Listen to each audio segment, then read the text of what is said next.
Hello everybody, and welcome to another edition of Southern Shadows and Dust, where we're visiting a tiny family cemetery tucked away into the woods of southwest Alabama, just off of 113 north of Flomaton. Looking at this cemetery and other ones, I'm reminded of a verse out of Ecclesiastes in the King James Version of the Bible, chapter 1, verse 4, where it says, "One generation passeth away, and another generation cometh, but the earth abideth forever." So let's step out and see what some of these past generations were that are here and see what their story might have been.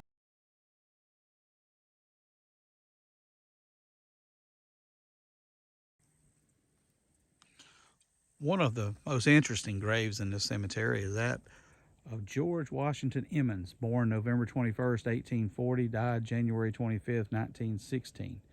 Nickname was Shanghai Emmons, and he joined the 15th Confederate Cavalry at what they called Escambia Bridge early in the war between the states. He was in the 15th Confederate Cavalry, which roamed and fought and patrolled throughout much of northwest Florida and southwest Alabama. And this was mainly a regiment made up of locals. They a lot of times brought their own guns. They had kind of mismatched uniforms and all, but they were tasked with defending the Confederate homeland, and most of them adhered to their duty in doing so. Towards the end of the war, some of them were captured at Claiborne and various places. Some were sent to Ship Island, and some made it to the end of the war and then came home. George Washington Emmons had a sawmill, horse stables, and he was married to Mary J. Godwin Emmons, who was born February 18th, 1849, and who passed away August 23rd, 1910. As you notice, the headstone reflects that she married G.W. Emmons October 29th, 1861, and then she passed August 23rd, 1910. Following her death, a few years later, he married my maternal great-grandmother, Lydia Emmons, who had lost her husband in 1915 to stomach cancer. She cared for him. She was a good bit younger than him. She cared for him and received his Confederate pension at some time later. His Confederate pension application talks about owning goats, livestock, even a bicycle was listed amongst his inventory, if memory serves me correct. And he was also a member of the General Clanton Camp United Confederate Veterans that was in Pollard, Alabama. He's listed as being at some of the reunions, and he's a very interesting person. His marriage to Lydia Emmons was recorded in the Pine Belt News September 10th, 1914. It reads, "August was a dull month at the probate office in Bruton in the issuing of marriage licenses, only even being issued to white applicants as followed. On the 3rd of September, George W. Emmons and Miss Lydia Emmons received a marriage license." Let's take a look at some of the other markers that are out here. Very old headstones here for some hammocks. Charlie Hammock, Lucy Hammock. Born November 26, 1888, died October 24th, 1938, Charlie. And then Miss Lucy Hammock, born December 10th, 1874, and died February 19th, looks like, 1936, at rest.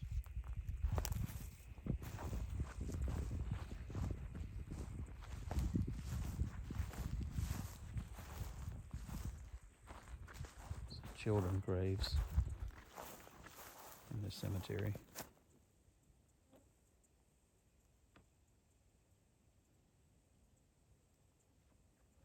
Martin, it appears to be. A.B. or maybe Abigail Martin, August 22nd, 1919 to August 22nd, 1921. What a truly sad thing that she died. It appears to have died on her second birthday.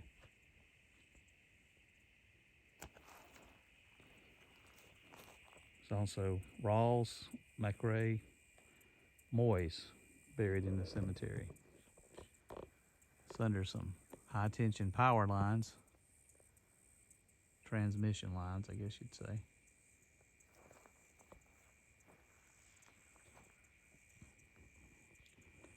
Beautiful little spot that's, I'm sure, is kept up by a local landowner, and that's a great thing, because these cemeteries, these small family plots, are at risk of disappearing if we don't have some help from the landowners that take care of them. So let's ride and see what else we can find on this trip.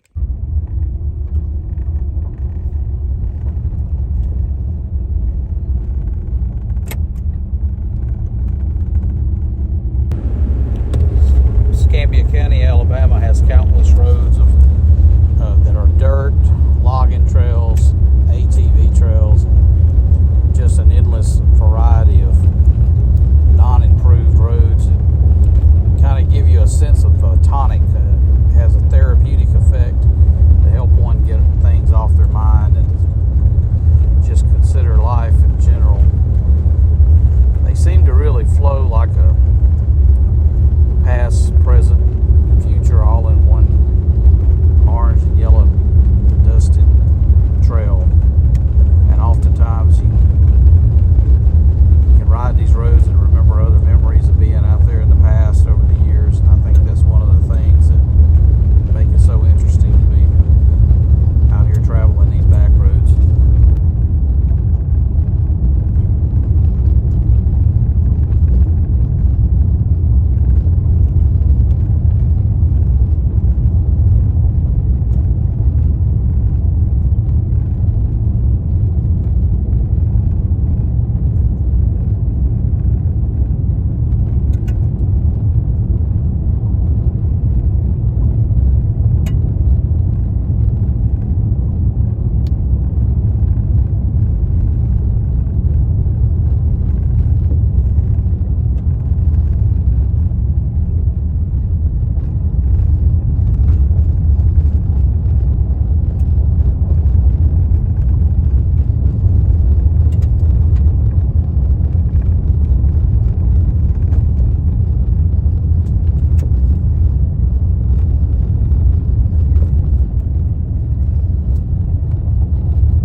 It's always interesting to see what's around some of these creeks. Almost every bridge in the country in these areas has some ghost stories that go along with it.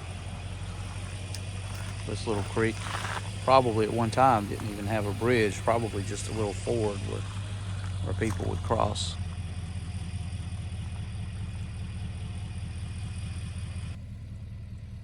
One of the most interesting stories I thought about George Washington Emmons that I heard, I had a great uncle, Rhodey Emmons, who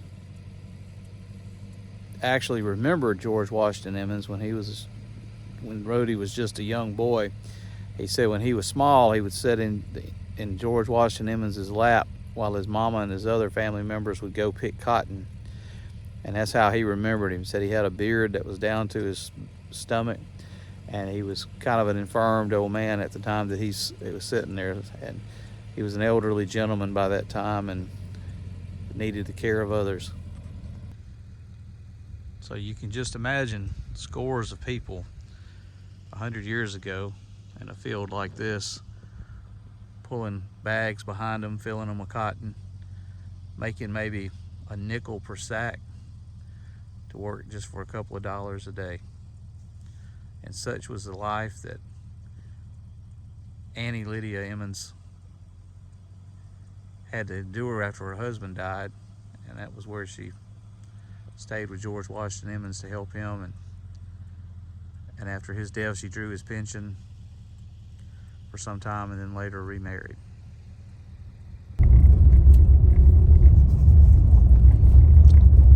So picking up on our journey, here we are on Henricks Emmons Road,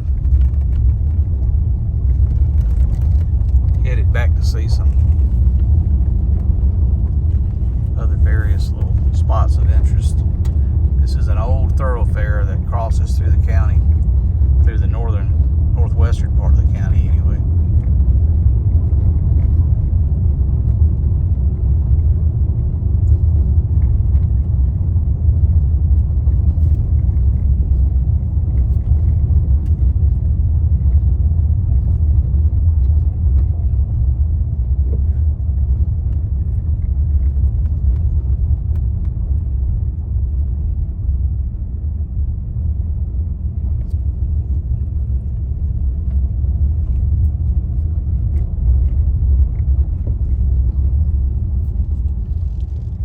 What we have here. In this section of Escambia County, if you notice on old highway maps, there are a lot of small Emmons cemeteries. This here is an example. Walter Emmons. You have some Colemans that are buried here. William Henry Emmons, his wife Betty Ola, Laura Emmons, Laura May Emmons. And this is another really tiny cemetery, and there's several more like this in the area.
And so our journey for today ends. Please remember to like, subscribe, and share. Thank you for watching this trip down Rawls Road and Henricks Emmons Road in Escambia County.